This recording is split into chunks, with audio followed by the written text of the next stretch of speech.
झारखंड की जमीन पर आज जो किले खंडहर की तरह दिखते हैं, वो सिर्फ पत्थर और मिट्टी के ढेर नहीं है। अरे, ये तो इतिहास की वो खुली किताबें हैं जिनके पन्ने आज भी हवा में फड़फड़ा रहे हैं। और हर पन्ना एक नई, एक अनसुनी कहानी सुनाता है। तो चलिए, आज इनमें से कुछ पन्नों को पलटकर देखते हैं।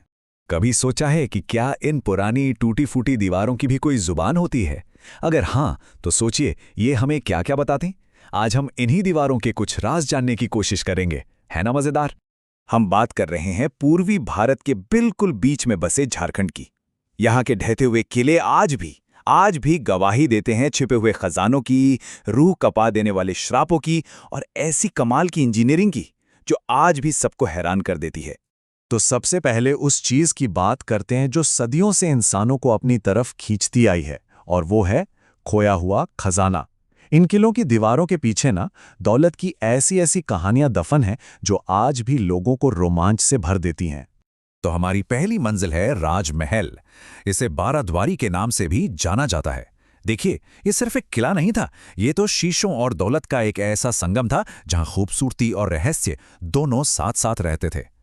जरा सोचिए, खूबसूरत लाल पत्थर से बना एक महल और उसके अंदर एक शीश महल। कहते हैं कि वहां अगर सिर्फ एक मोमबत्ती जला दो ना, तो पूरा का पूरा हॉल ऐसे जगमगा उठता था जैसे हजारों तारे जमीन पर उतर आए हों। लेकिन इस चकाचौंध के नीचे छिपा था एक बहुत गहरा राज, एक खुफिया तहखाना। यहां राजाओं ने अपना खजाना अंग्रेजों से बचाने के लिए छुपाया था, और वो खजाना वो आज तक एक रहस्य बना हुआ है। किसी को नहीं पता वो कहाँ है। अब आगे बढ़ते हैं पद्मा किले की तरफ। इस किले का तो हर एक पत्थर समझ लीजिए गोपनीयता की कहानी कहता है।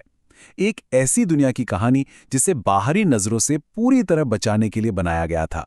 इसे रामगढ़ के राजा ने बनवाया था, और इसकी दीवारें इतनी ज्यादा ऊंची रखी गईं कि कोई भी शाही महिलाओं को देख ही न सके। पर दीवारों के उस पार जो कहानियां हैं वो फुसफुसाती हैं कई खुफिया सुरंगों के बारे में। और हाँ, एक ऐसे तहखाने के बारे में जहां कहते हैं आज भी खजाने का कुछ हिस्सा मौजूद हो सकता है। अच्छा, खजाने का रोमांच तो ठीक है, लेकिन अब हम उजाले से जरा अंधेरे की तरफ बढ़ते हैं। कहते हैं हर किले की एक डरावनी कहानी भी होती है, और कुछ कहानियां तो इतनी सच्ची लगती हैं कि आज भी लोगों के रोंगटे खड़े कर देती हैं। पिठोरिया का किला, ये अपनी खूबसूरती के लिए नहीं बल्कि एक श्राप की वजह से जाना जाता है। एक ऐसा श्राप जो आज भी धीरे धीरे इस किले को मिटा रहा है। ये कहानी है एक गद्दारी की। राजा जगतपाल सिंह ने अपना राज बचाने के लिए अंग्रेजों से हाथ मिला लिया और क्रांतिकारी नेता विश्वनाथ सहदेव के खिलाफ मुखबिरी कर दी।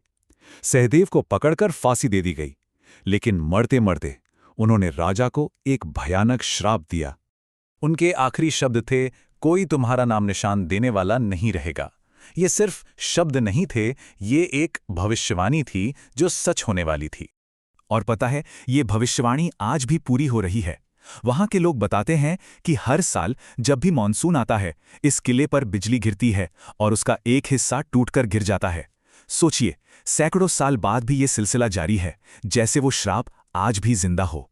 अगर पिठोरिया की कहानी से रोंगटे खड़े हो गए, तो पहाड़िया राजा के किले की ये कहानी सुनकर शायद नींद ही उड़ जाए। जी हां, ये कहानी है एक कटे हुए सिर की जो बोलता था। हुआ ये कि यहाँ के राजा ने अंग्रेजों को टैक्स देने से साफ मना कर दिया। लड़ाई हुई, वो हार गए और उनका सर धड़ से अलग करके पास के एक पेड़ पर लटका दिया गया। लेकिन कहानी यहाँ खत्म नहीं हुई, बल्कि यहीं से शुरू हुई। कहते हैं कि वो कटा हुआ सर 7 दिनों तक बोलता रहा, बस एक ही गुहार लगाता रहा, मुझे मेरे शरीर के साथ जोड़ दो। चलिए, अब इन डरावनी कहानियों से जरा बाहर निकलते हैं और इन किलों की शानदार बनावट और इंजीनियरिंग पर एक नजर डालते हैं। ये सिर्फ इमारतें नहीं हैं, बल्कि उस जमाने की सोच और कला के बेहतरीन नमूने हैं। तो मिलिए नवरत्नगढ़ किले से, जिसे झारखंड का हम्पी भी कहा जाता है। अब ये नाम ही इसकी शान और इसके ऐतिहासिक महत्व को बताने के लिए काफी है ना? देखिए, ये कोई एक मामूली किला नहीं था, बल्कि एक पूरा का पूरा कॉम्प्लेक्स था। समझिए, अपने आप में एक छोटा सा शहर, राज दरबार की शान, रानी के महल की नज़ाकत, मंदिर, सब कुछ एक ही जगह पर। क्या आप यकीन करेंगे कि कभी ये महल 5 मंजिला हुआ करता था? आज तो इसकी एक मंजिल पूरी की पूरी जमीन में धंस चुकी है, जो अपने साथ न जाने कितने ही राज ले गई है। और इसका सबसे बड़ा अजूबा वो थी एक खुफिया सुरंग, जिसे खास तौर पे इमरजेंसी के लिए बनाया गया था ताकि शाही परिवार को सुरक्षित बाहर निकाला जा सके। मतलब उस जमाने की सिक्योरिटी प्लानिंग का ये एक शानदार उदाहरण है। अब चलते हमारे आखिरी पड़ाव पर, रातू का किला। ये आज भी एक महान राजवंश की विरासत को संभाले हुए मजबूती से खड़ा है। ये विशाल किला 2 मंजिला है और इसके अंदर पूरे 103 कमरे हैं। सोचिए, 103। इसकी बनावट आज भी उतनी ही मजबूत है जितनी शायद 150 साल पहले थी। इस किले पर नागवंशी राजवंश का राज था, जो भारत के सबसे पुराने राजवंशों में से एक माना जाता है। इनकी शुरुआत की कहानी भी बड़ी दिलचस्प है। कहते हैं कि इनके पहले राजा फणिमुकुट राय की बचपन में एक नाग ने अपना फन फैलाकर जान बचाई थी। तो ये थीं झारखंड के किलों से जुड़ी कुछ कहानियां। यहां आकर ना इतिहास और लोक कथाएं कुछ इस तरह से घुल-मिल जाती हैं कि उन्हें एक दूसरे से अलग करना लगभग नामुमकिन हो जाता है।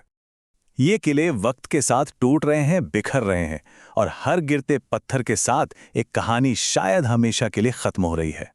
तो सवाल ये उठता है कि क्या इन किलों के राज हमेशा हमेशा के लिए खो गए हैं, या फिर वो बस किसी के आने का, उन्हें फिर से खोजे जाने का इंतजार कर रहे हैं।